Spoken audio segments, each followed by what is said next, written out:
Hola, espero que estén muy bien. Vamos a iniciar el curso, eh, digamos formalmente los aspectos formales, con eh, dos sesiones sobre introducción a la algoritmia. Esta es la primera.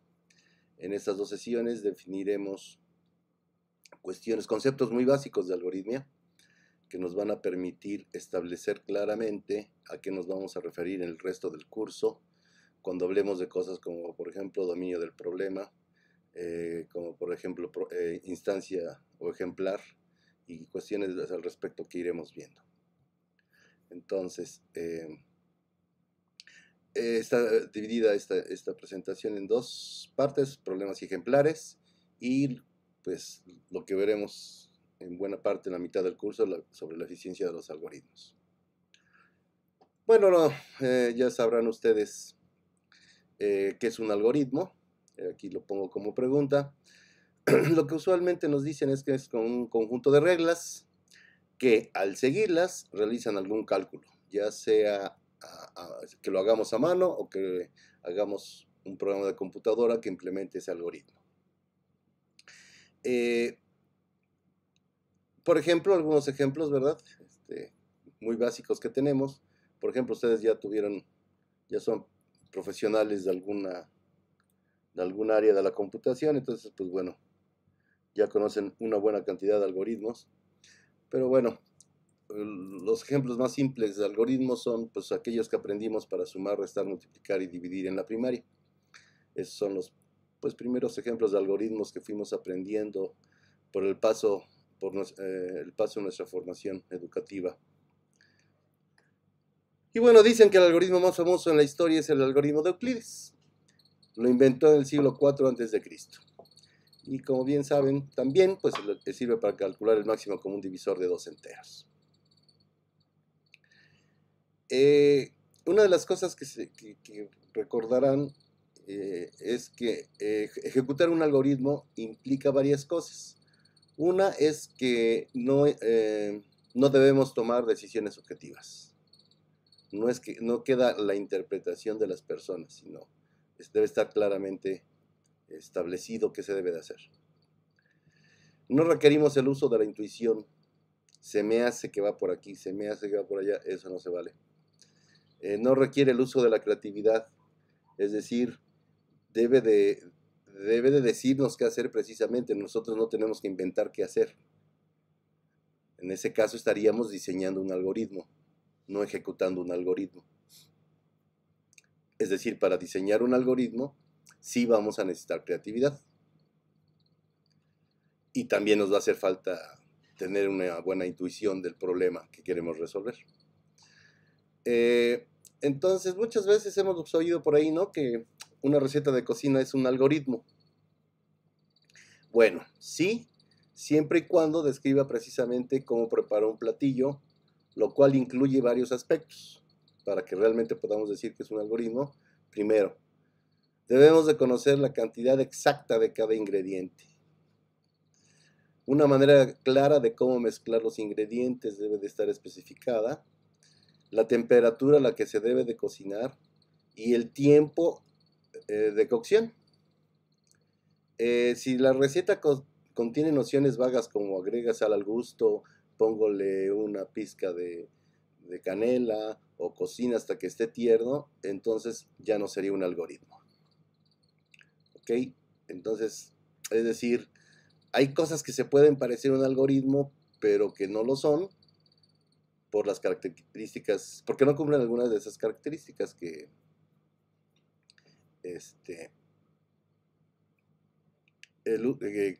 que no necesitamos usar creatividad, ni la intuición, ni tenemos que tomar decisiones subjetivas como pongo una pizca de canela.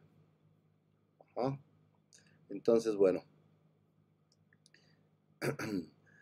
Ahora, resulta que tenemos algoritmos, esta noción de que es conjunto finito de instrucciones que se deben de ejecutar, que no requieren de intuición, creatividad, etc. Es insuficiente cuando los algoritmos tienen adjetivos. Por ejemplo, cuando tenemos algoritmos probabilísticos. ¿Ok? ¿Cuáles son estos algoritmos? Pues son algoritmos que hacen alguna elección aleatoria en una situación dada, ¿sale?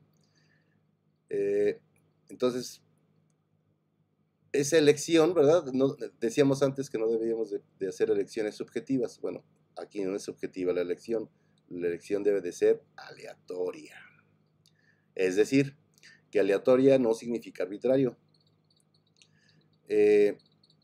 Los valores se eligen de tal manera que la probabilidad de elegir cada valor es conocida y controlada, ¿ok?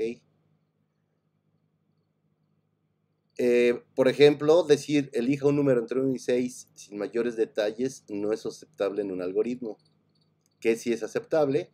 Pues decir elija un número entre 1 y 6 de tal manera que cada valor tenga la misma probabilidad de ser elegido, ¿ok? Esa es la manera correcta de decir, hacer una elección aleatoria, ¿ok?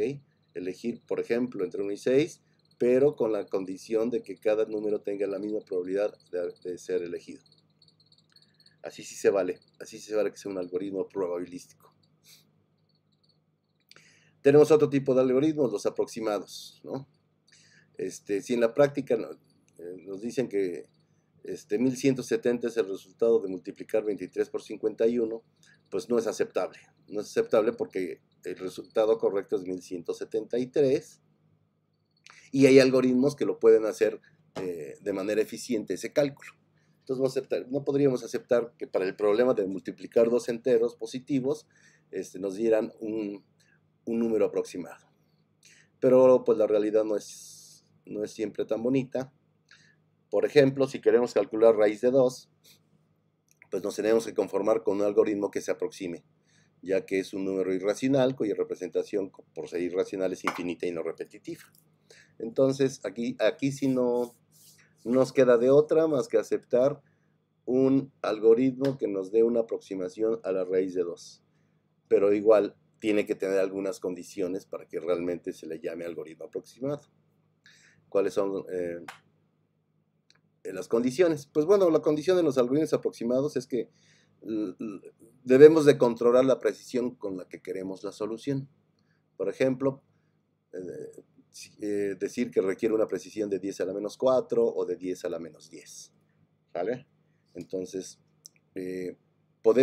para que realmente sea un algoritmo aproximado, tenemos que poder controlar la precisión. Nosotros debemos de decir con qué precisión, bueno, el usuario debe decir con qué precisión debe de acercarse la solución a la respuesta correcta. Si no, de nuevo deja de ser un algoritmo. Si no podemos controlar eso, deja de ser un algoritmo. Bueno, las cosas se nos pueden poner peor. ¿Por qué? Porque tenemos a los algoritmos heurísticos. Bueno, esos algoritmos nacen porque existen problemas para los cuales no hay un algoritmo práctico que los resuelva. Por práctico me refiero a que tenga una respuesta en un tiempo razonable. No cuando ya esté muerto, o mucho peor, millones de años después. Entonces, bueno, ¿cuál es el problema? Bueno, como dice ahí, hay problemas que se requieren esas soluciones con este tipo de algoritmos porque sí se puede resolver exactamente, pero tardaría mucho tiempo, siglos, mucho más de siglos, muchas veces, en terminar el algoritmo para encontrar la respuesta correcta. Entonces, para eso necesitamos algoritmos heurísticos. Necesitamos una buena aproximación a la respuesta correcta y, pues, obviamente, que se puedan ejecutar en un tiempo razonable. Bueno, esos procedimientos se basan en el optimismo y tienen un mínimo de sustento teórico. ¿Sale? No hay que confundirlos con los aproximados. Recuerden que los algoritmos aproximados podemos especificar el error que estamos dispuestos a aceptar. Con los algoritmos heurísticos no podemos controlar el error, solo podemos estimar qué tan grande es. Tampoco tenemos la garantía de que la solución que encuentre el algoritmo es la mejor posible. Solo es una solución, o sea, podría haber encontrado, por ejemplo, si empieza en un estado inicial distinto, podría, podría encontrar una solución mejor. Pero eso nunca se sabe, nunca lo vamos a saber. Lo único que podemos saber es que no, eso, estimar qué tan grande es el error, simplemente.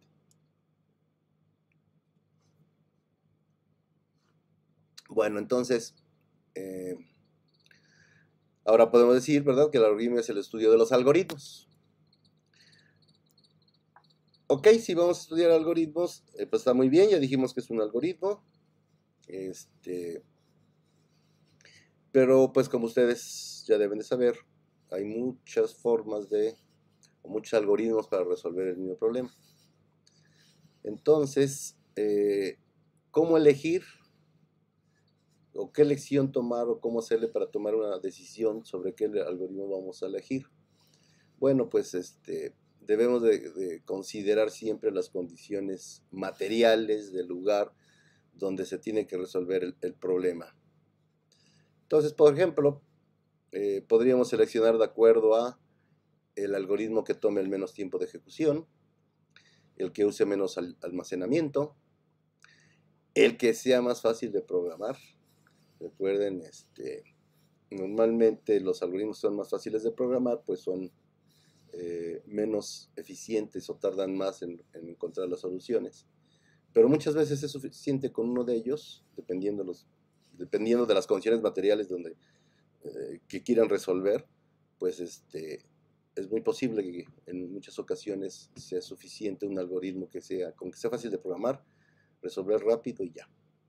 Pero bueno, eso no hay receta, eso va a cambiar de lugar en lugar.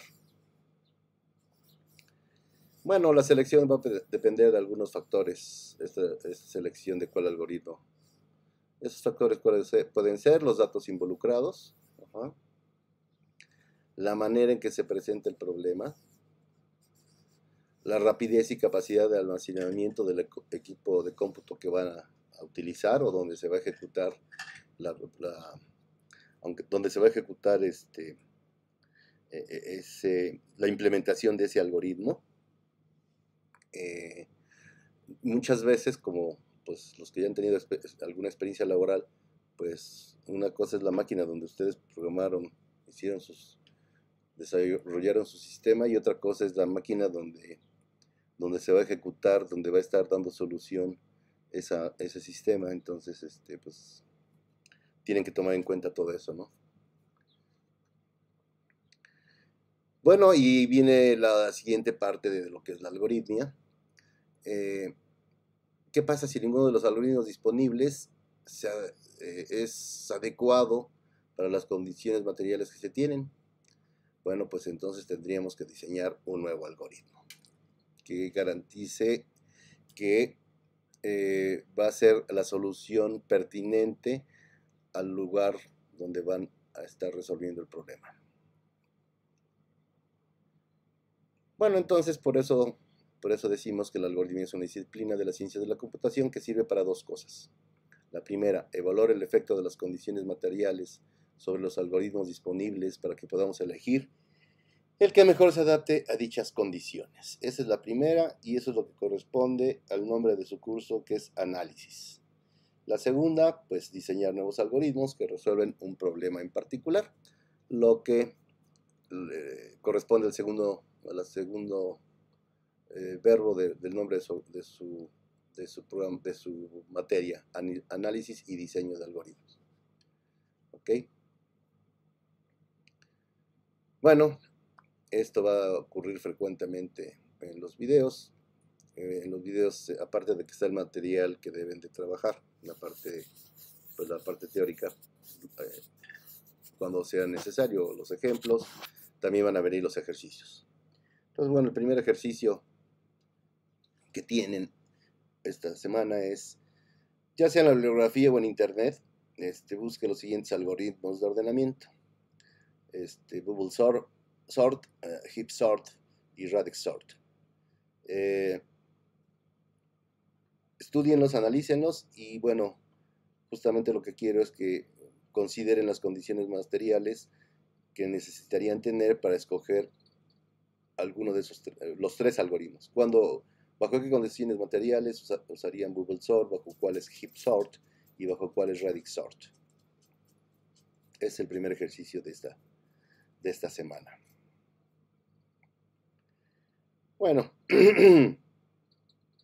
ya que discutimos qué vamos a entender por un algoritmo, los diferentes tipos de algoritmos y dependiendo del tipo de algoritmo, qué condiciones necesitamos que se cumplan para considerarlo un algoritmo, vamos ahora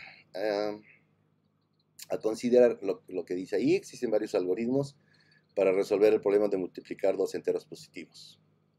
Entonces, un ejemplar de este problema, ¿verdad?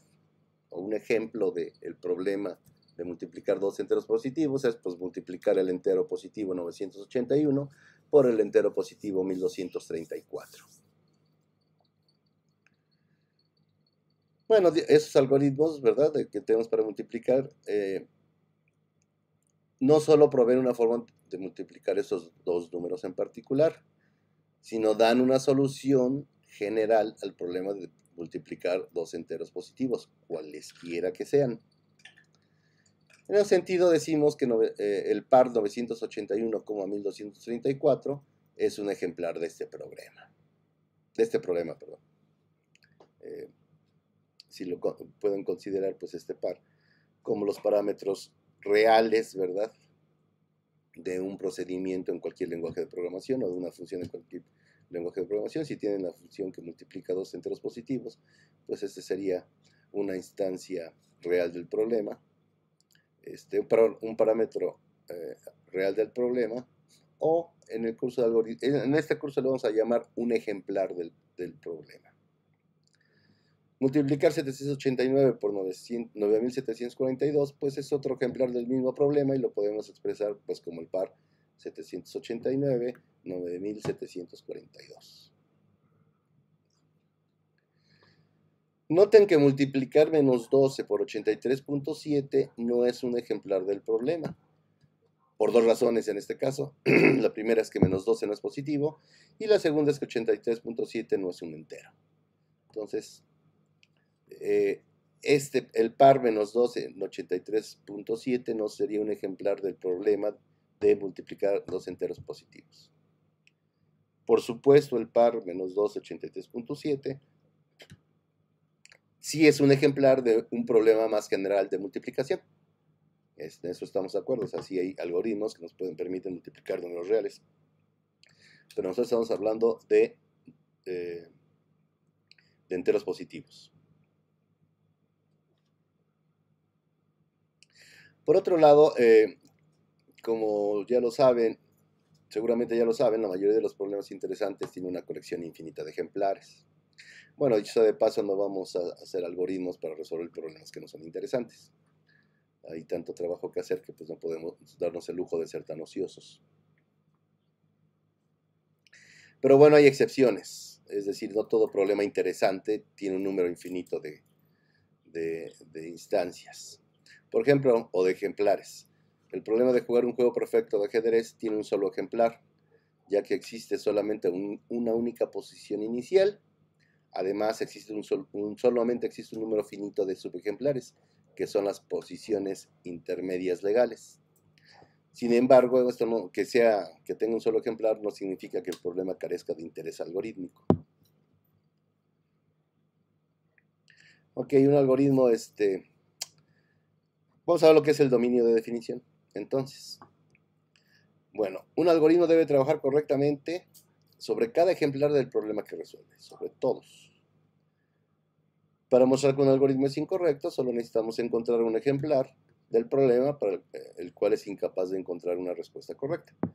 Es lo que se acordarán de sus primeros cursos de programación, que eso era muy común, ¿verdad? Nuestro maestro nos ponía, a ver, ejecuta tu programa con estos datos y algunas veces nos demostraban que no habíamos hecho bien el programa porque no daba la solución correcta.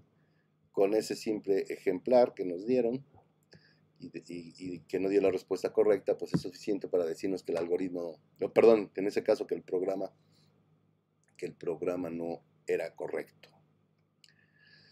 Bueno, es muy similar justamente como cuando alguien nos propone un teorema, ¿verdad? Si nosotros encontramos un contraejemplo, pues, pues vamos a rechazar que eso sea un teorema porque encontramos aunque solo hayamos encontrado un resultado incorrecto. Con eso deja de ser un teorema. Bueno, por otro lado, como puede ser difícil probar un teorema, también es difícil probar la corrección de un algoritmo. Es tan difícil hacer una cosa como otra. Demostrar un teorema o demostrar la corrección de un algoritmo son aspectos igual de difíciles. Bueno, pero para empezar, para poner orden en cómo demostrar que un algoritmo es correcto, debemos de especificar en un problema cuál es su dominio de definición. Es decir, debemos de especificar muy claramente mi algoritmo para qué sirve, cuáles son los ejemplares que sí resuelve y cuáles son los ejemplares que no resuelve. ¿Verdad? En el ejemplo que pusimos de la multiplicación, decimos que vamos a multiplicar enteros positivos. Entonces, si alguien nos quiere dar un negativo o un real, entonces, pues, que nos disculpe, pero nosotros no podemos, o el algoritmo no puede resolver ese ejemplar porque está fuera de su dominio de definición del algoritmo, ¿sale? O del problema, del algoritmo que resuelve el problema que estamos atacando. Ajá, lo que ya dije, nuestro algoritmo los algoritmos para multiplicar enteros pues no sirven para multiplicar negativos o fraccionales. Y eso no significa que sean inválidos, ya que los ejemplares que involucran negativos o fracciones no están en el dominio de definición que elegimos al enunciar el problema. Entonces es muy importante cuando enunciemos un problema decir los datos de qué tipo van a ser.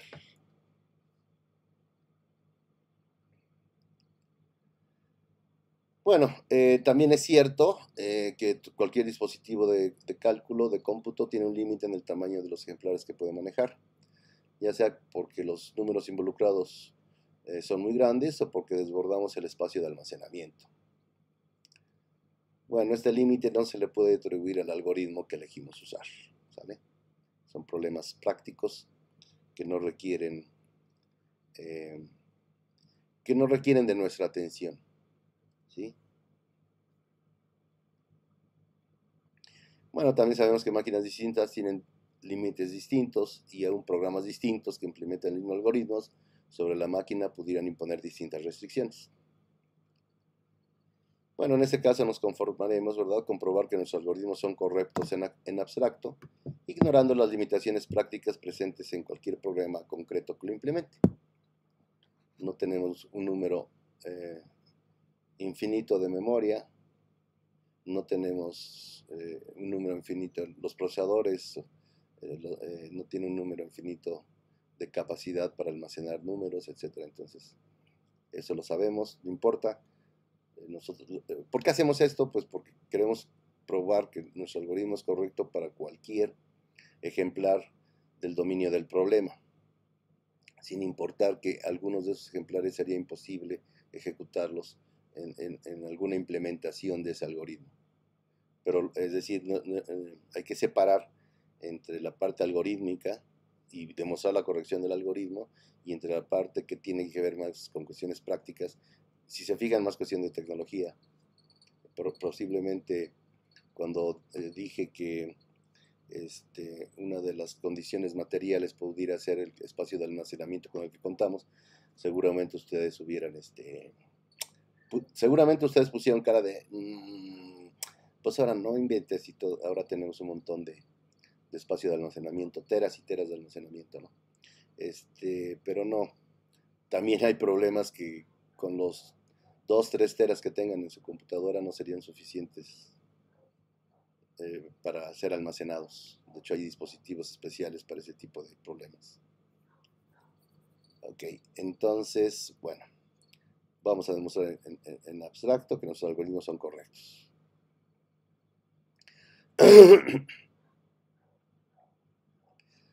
Bueno, entonces, ¿cuál algoritmo elegir? volvemos a esa pregunta. Tenemos varios algoritmos, ¿cuál elegimos? Bueno, vamos a elegir el mejor. O sea, todo el mundo diría, pues yo elijo el mejor. Pero ¿qué significa es el mejor? Bueno, entonces debemos de saber cómo decidir cuál de estos algoritmos es preferible. ¿Vale? Bueno, que ahí también depende de las condiciones materiales. Si solo tenemos 1 o 2 ejemplares por resolver de un problema muy simple, pues podríamos no preocuparnos demasiado por cuál algoritmo vamos a usar. En este caso podríamos elegir el que sea más fácil de programar, o incluso si ya está el programa, pues lo usamos, resolvemos esos 2 ejemplares y ya. Y no nos importan sus propiedades teóricas de los algoritmos o de los programas o de los algoritmos que están dentro de las implementaciones o los programas que pudimos encontrar, por ejemplo, por internet. Pero esto cambia, ¿verdad? Cuando tenemos una gran cantidad de ejemplares por resolver, o si el problema es muy difícil de resolver. Tendríamos que elegir más cuidadosamente qué algoritmo vamos a implementar. Bueno, existen 2 enfoques para elegir un algoritmo. Uno le llamamos el enfoque empírico o a posteriori. Y bueno, este consiste en programar los algoritmos en competencia y probarlos con ejemplares distintos y la ayuda de una computadora. Implementamos los algoritmos, los ejecutamos con algunos ejemplos y vemos quién nos da mejor tiempo de respuesta y entonces elegimos ese y ya. El otro enfoque, que es el que realmente para el cual vamos a estudiar este curso, se le llama el teórico o a priori, y consiste en determinar matemáticamente la cantidad de recursos que necesita cada algoritmo, como una función del tamaño de los ejemplares considerados. Por supuesto, entre más grande sea el ejemplar, ¿verdad? Por ejemplo, el problema de multiplicar números, entre más grandes sean los números que se van a multiplicar, entre mayor sea su valor, pues esperamos que el algoritmo se va a tardar más tiempo en realizar esa multiplicación. Si queremos ordenar un arreglo, pues de nuevo, ahí vamos a ver que entre más grande sea el arreglo, pues también debería de tardarse más tiempo en resolverse el problema. Entonces, a eso vamos a hacer. Vamos a medir o a calcular o a determinar matemáticamente la cantidad de recursos que necesita cada algoritmo como una función del tamaño de los ejemplares considerados, como está ahí en negritas. Bueno, ¿qué recursos vamos a considerar? Pues realmente hay 2 solamente. El tiempo de cálculo, el tiempo que se lleva en realizar el cálculo del algoritmo, y el espacio que requiere de almacenamiento que requiere para hacer pues, el trabajo del algoritmo. Usualmente el primero es el más crítico, ¿no? El tiempo de cálculo.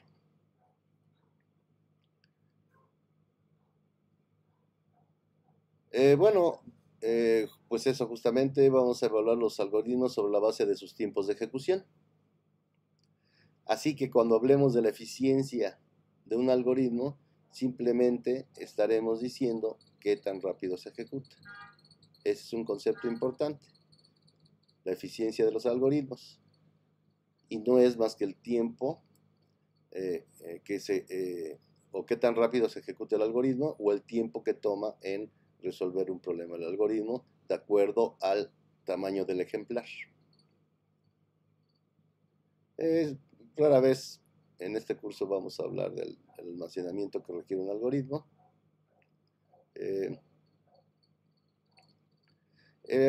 Lo del almacenamiento, donde más hablaremos del almacenamiento de algoritmos cuando veamos los algoritmos, el diseño de algoritmos con la técnica de programación dinámica. Ahí es muy importante porque se nota mucho el ahorro de almacenamiento mediante esa técnica. Entonces, bueno, pero de ahí en fuera prácticamente que no hablaremos de los requerimientos de almacenamiento de un algoritmo. Bueno, otro concepto importante es el del tamaño de un ejemplar. Ya el tamaño de un ejemplar, pues formalmente corresponde al número de bits que se necesitan para representar al ejemplar en una computadora, usando algún esquema de codificación definido precisamente y razonablemente compacto.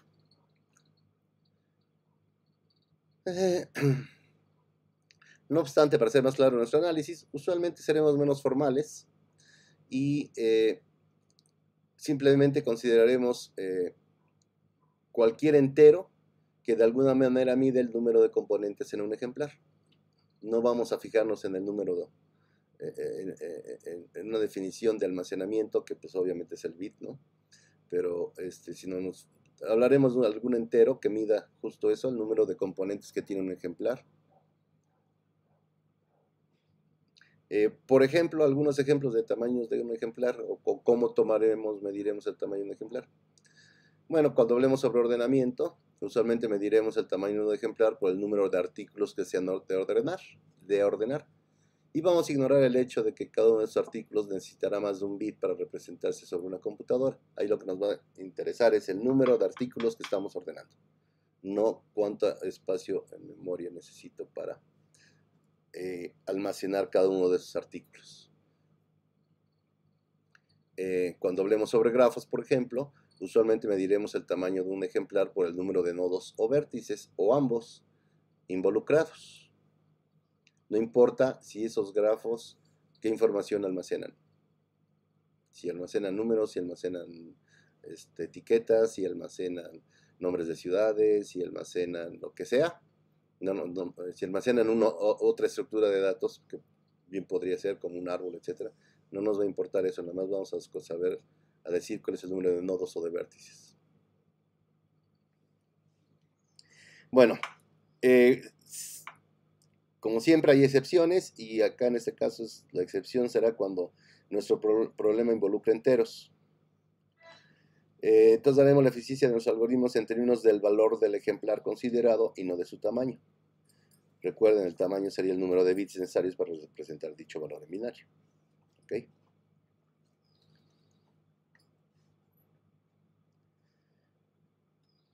Bueno, entonces,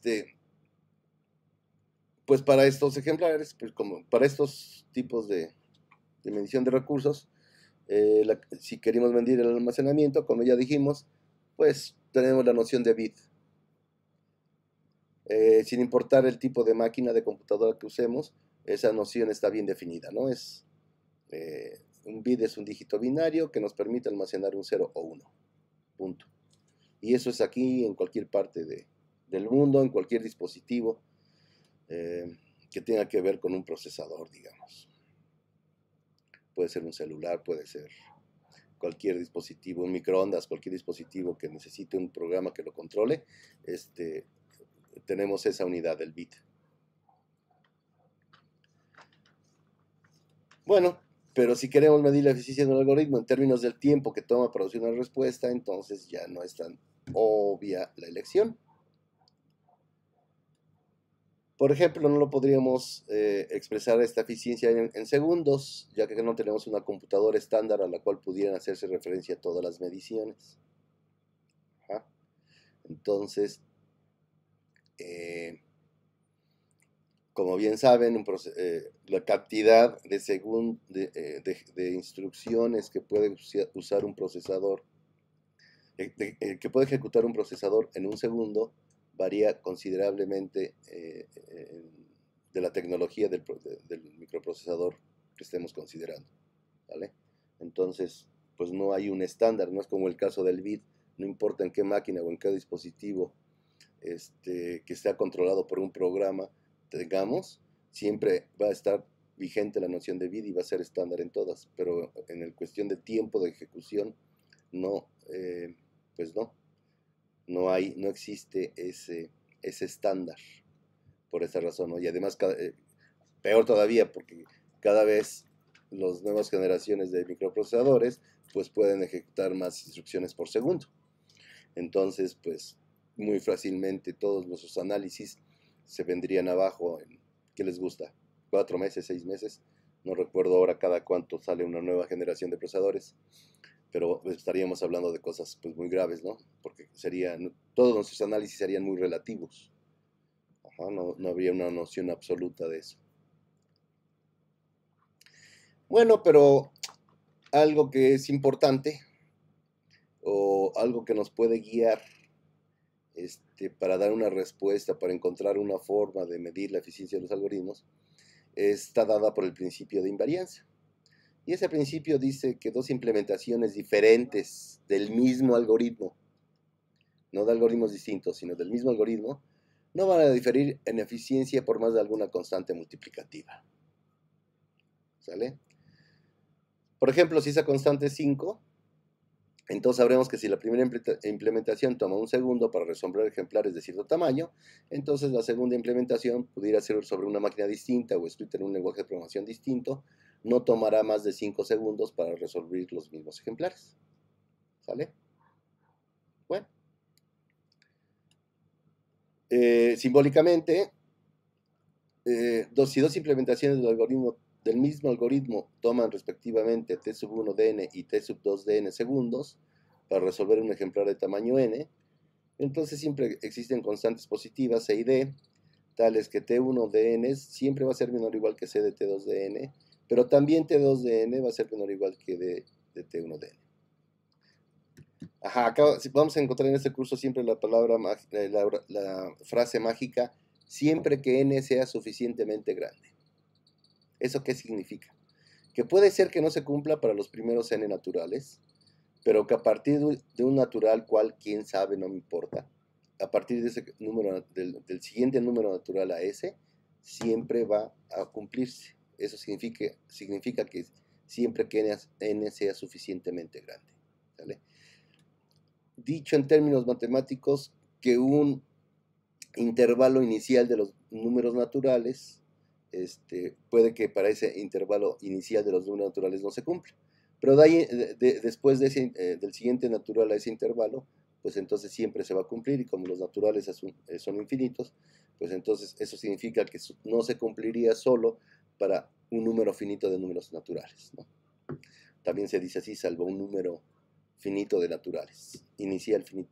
Bueno, siempre que decimos salvo un número finito de naturales, implica que es desde el primero hasta el último de ese rango, digamos. Bueno, eso, de qué otras maneras, de palabras, ¿qué significa lo anterior? Pues que el tiempo de ejecución de cualquiera de las dos implementaciones está acotada por un múltiplo constante del tiempo de ejecución de la otra. Por lo tanto, es irrelevante a cuál implementación le llamaremos la primera o cuál la segunda o cuál es mejor. No sé si alguna vez oyeron decir por ahí algún compañero, ¿verdad? O incluso pudiera ser algún profesor que dijera, ay, no, haz tu programa en C para que sea más eficiente. No lo hagas con un intérprete. Pues no. Eso es una imprecisión. Es una mentira, de hecho. Por este principio de invarianza, como vimos, no importa si implemento en un algoritmo, en un compilador o en un intérprete. Sabemos que los intérpretes son más tardados que los compiladores, sabemos que el código en C genera código muy eficiente. Decimos muy eficiente porque está muy optimizado, pero no es que baje, no es que aumente la eficiencia de los algoritmos, eso es imposible. Si un algoritmo, como vamos a ver, está en cierto orden o es tan eficiente, no importa, como por el principio de invarianza, si lo implemento en diferentes lenguajes de programación, por mucho que optimice el código uno de esos lenguajes de programación, pues no va a ser no lo va a hacer más eficiente. Tiene la misma eficiencia. Podrá ejecutarse en algunos segundos menos, pero no más que eso. Entonces, por ahí, por los que andan diciendo que mejor programar en C que en Python porque C es más eficiente, el código de C es más eficiente, pues les falta información, les falta conocimiento. Entonces, espero que quede claro esto que estoy diciendo. Si no, pues para eso vamos a hacer la sesión asíncrona, ¿verdad? De los miércoles, para que ahí me digan sus dudas. Pero espero que les haya quedado claro. Y bueno, también vamos a ver cuando veamos, analizar, cuando analicemos una cosa que se llama la regla del umbral, veremos que decir en eso es suficientemente grande realmente no es necesario. Pero bueno. Bueno, noten que este principio, pues como todo principio, no es susceptible a una demostración, pues simplemente enuncia un hecho que puede ser confirmado mediante observación. Se ha visto desde siempre que existen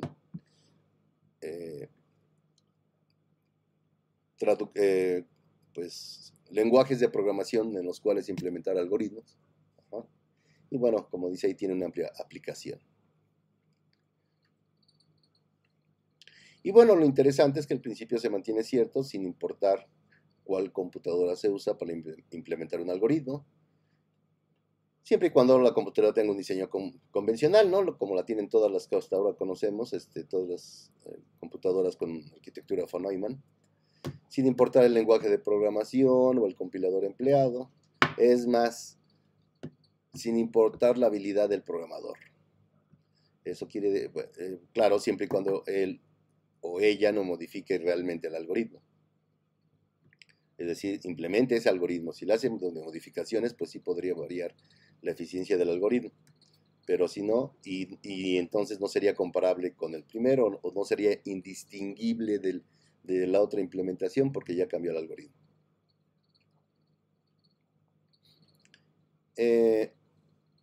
Así un cambio de máquina podría permitirnos resolver un problema 10 o 100 veces más rápido, lo cual nos incrementa la rapidez en un factor constante. Por otro lado, un cambio de algoritmo, y solo un cambio de algoritmo, podría darnos una mejora que sería más y más marcada conforme aumenta el tamaño de los ejemplares. De la otra manera, cambiar de máquina solo sé que todo lo que ejecute se va a ejecutar 10 o 100 veces más rápido. Siempre, independientemente del tamaño del ejemplar. Pero si diseñamos o escogemos un algoritmo que sea más eficiente, entonces entre más grande sea el tamaño del ejemplar, más marcada será la mejora que obtuvimos. Bueno, entonces, vamos de nuevo. ¿Cuál va a ser nuestra unidad de tiempo que vamos a utilizar para expresar la eficiencia teórica de un algoritmo? Bueno, pues por el principio de invarianza que acabamos de ver, pues podemos decidir que no es necesaria tal unidad. ¿Sale? Solo vamos a expresar el tiempo que toma un algoritmo salvo una constante multiplicativa. Y esa constante multiplicativa pues viene dada justamente o así es como matemáticamente vamos a modelar, y viene dada por el principio de invarianza. Entonces vamos a decir que un algoritmo para algún problema toma un tiempo, así se dice, en el orden de t de n, para una función dada t, si existe una constante positiva, c, y una implementación del algoritmo capaz de resolver todo ejemplar de tamaño n en no más de c por t de n segundos. Esa es bueno, semiformal, por supuesto tiene una definición matemática que veremos mucho más adelante, bueno, ni en esta ni en la siguiente sesión, pero por lo pronto vamos a dejarlos en esos términos semiformales. Un algoritmo para algún problema toma un tiempo en el orden de t de n, para una función de t, si existe una constante positiva y una implementación del algoritmo capaz de resolver todo ejemplar de tamaño n en no más que c por t de n segundos. Y bueno, como hemos dicho, para problemas numéricos, n algunas veces puede ser el valor más que el tamaño del ejemplar, es decir, más que el número de bits que ocupa para representar el ejemplar va a ser el valor del ejemplar.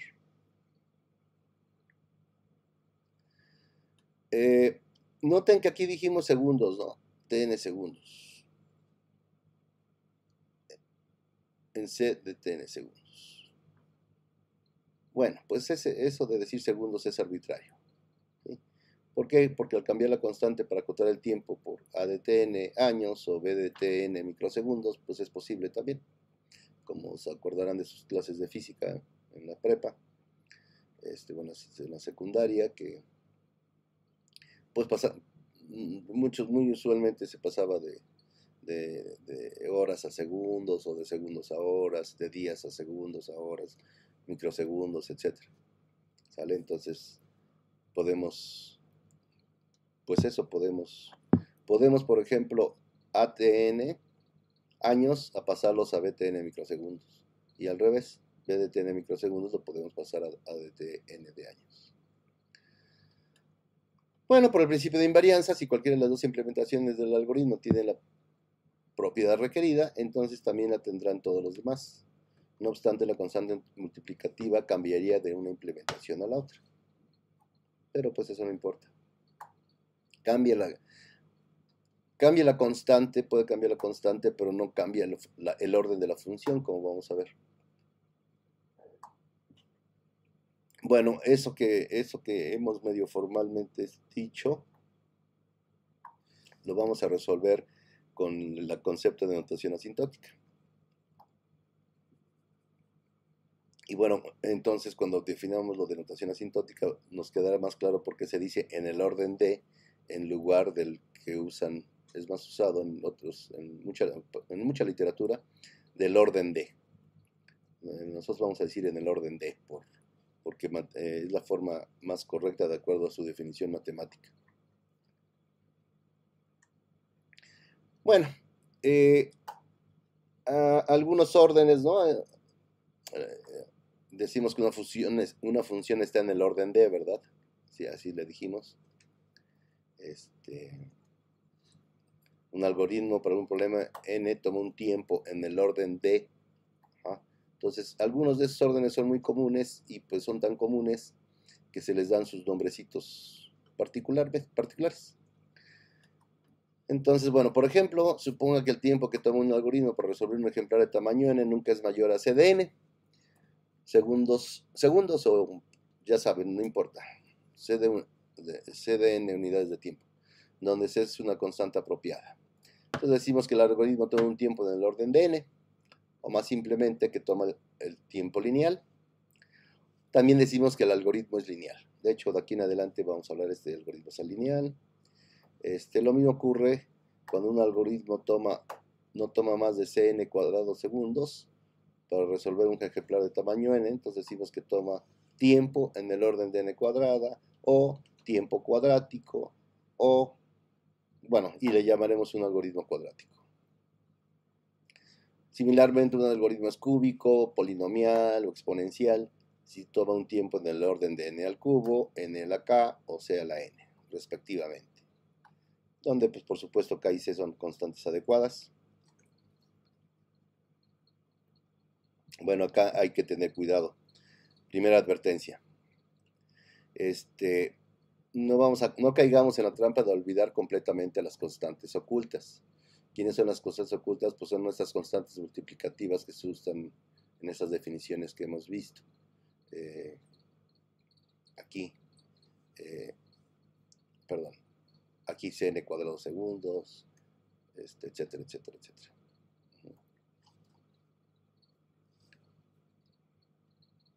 ATN, BTN. Normalmente está bueno que las olvidemos o no vamos a considerarlas, pero de nuevo todo tiene excepciones.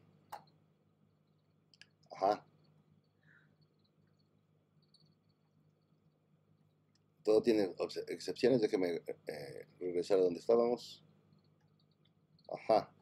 Entonces, esas constantes multiplicativas que se usan en esas definiciones se les llama constantes ocultas. Sí, como ya dije, las ignoraremos comúnmente, cuáles son sus valores exactos de esas constantes, y asumiremos que todas ellas tienen el mismo orden de magnitud. Entonces, en ese sentido es en el cual viene la advertencia.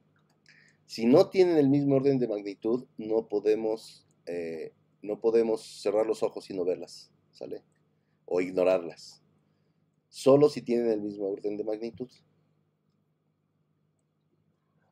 Entonces sí, si tiene el mismo orden de magnitud, pues vamos a decir siempre que un algoritmo lineal es más rápido que uno cuadrático, sin preocuparnos si nuestra afirmación es verdadera en todos los casos. Recuerden, la definición decimos, salvo para todo, para un entero n es suficientemente grande. Ajá. Entonces, a lo mejor en un número finito de casos la afirmación no es correcta, pero de ahí en fuera, después de ese número finito de números, sí ya va a poder ser, sí va a ser cierta. Pero bueno, tenemos que ser más cuidadosos. ¿Por qué tenemos que ser más cuidadosos? Pues vamos a ver un ejemplito. Consideremos dos ejemplos. Por ejemplo, dos algoritmos cuyas implementaciones sobre una máquina dada toman respectivamente n² días y n² segundos para resolver un ejemplar de tamaño n. Noten que aquí tengo días y acá tengo segundos. Entonces, por supuesto que las constantes ocultas no tienen el mismo orden de magnitud, ¿verdad? Los días tienen muchos segundos. Entonces, acá tenemos un problema como el que habíamos comentado. Por supuesto que intuitivamente, si no consideramos días, que acá dice días y que acá dice segundos, si no consideramos eso, pues diríamos que el primer algoritmo, el cuadrático, pues es más eficiente, ¿verdad? Porque crece sobre los enteros positivos, la función cuadrática crece menos rápido que una cúbica.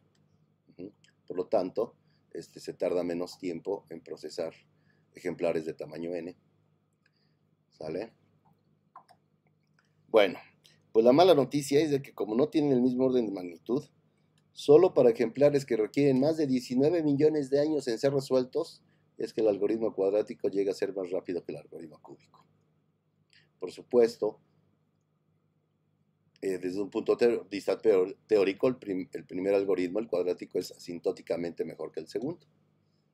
Es decir, su desempeño es mejor sobre todos los ejemplares suficientemente grandes. ¿Cuáles? Pues los que requieren más de 19 millones de años en ser resueltos. Entonces, para todo fin práctico, ¿verdad? Pues vamos a usar el algoritmo cúbico, porque no nos vamos a esperar, no nos podemos esperar 19 millones de años en que resuelva nuestro problema. ¿Eso por qué vino? Pues por lo que dijimos, ¿verdad? El orden de... ¿Cuántos segundos tiene un día? Pues tiene... una hora tiene 60 segundos, ¿verdad? Perdón, un minuto tiene 60 segundos, una hora tiene 60 minutos y un día tiene 24 horas. Por lo tanto, el factor aquí constante, la constante oculta que hay aquí es muy grande. Es 24 por 60 por 60. Entonces, por eso es de que se nos hace un cálculo de este estilo. ¿Ok? Ok. Bueno, ese es el segundo ejercicio que les dejo. Pues tienen que justificar matemáticamente por qué el algoritmo cuadrático del ejemplo anterior es mejor que el algoritmo cúbico solo para ejemplares que requieren más de 19 millones de años en ser resueltos. Ahí se pueden hacer cuentitas. Y pues eso es todo por esa primera sesión. Nos vemos en la sesión del miércoles, que será síncrona. La sesión de los lunes siempre será asíncrona. Ustedes tendrán la libertad de decidir a qué hora bajan el video y a qué hora lo ven, estudian le echan otro ojo a la presentación, etcétera. Pero los miércoles sí vamos a tener una sesión a la 1 de la tarde por Google Meet, como cuando oigan esto ya se los habré dicho, pero bueno, por si se me olvida ya se los dije acá.